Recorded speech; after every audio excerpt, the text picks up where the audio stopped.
Yeah, that's right. And the wind chill that Rachel was just talking about is going to make it feel like single digits over the next several days.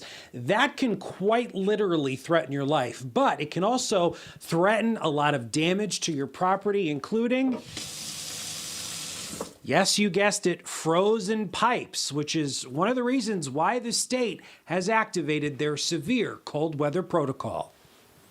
I've seen houses totally ruined. Tanner Nemorowski of Ted's Plumbing and Heating knows all too well the havoc the cold can wreak on your home. The biggest thing is obviously frozen pipes. I invited Tanner inside the Karen household where he found my pipes lacking critical insulation. Insulating up closer to this outside wall wouldn't be a bad idea, whether it's pipe insulation or just getting some insulation along the sill. Advice on how to avoid frozen pipes includes leaving a little bit of water running, allowing heated air to circulate in your cabinets, leaving the heat no lower than 55 degrees, and closing your foundation vents.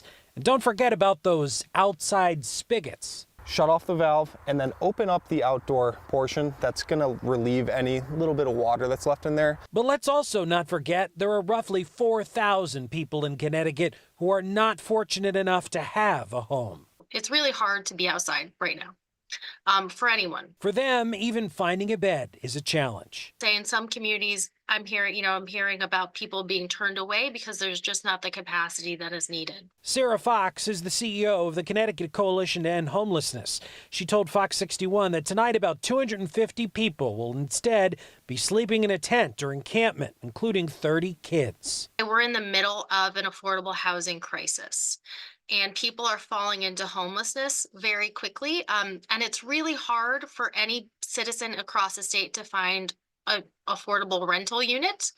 And so for people who are living paycheck to paycheck, which are the people that we're actually seeing fall into homelessness, in addition to our elderly. The CCEH will be asking lawmakers for another $5 million annually to ease the winter shelter surge. But there are also resources available now. The United Way Connecticut's 211 line is standing by 24/7 to help you avoid the risk of frostbite, hypothermia, or even death. Our job at 211 is really to work with each caller who is seeking shelter to ensure that they find somewhere safe and warm to go. And the United Way 211 told us that despite the limited shelter capacity in Connecticut, they are able to get housing for everyone who needs it. They told us that these colder temps increase the demand for their services. They had 800 people call that line just last night alone. We're live in Newington. Matt Karen, Fox 61, Connecticut's news station.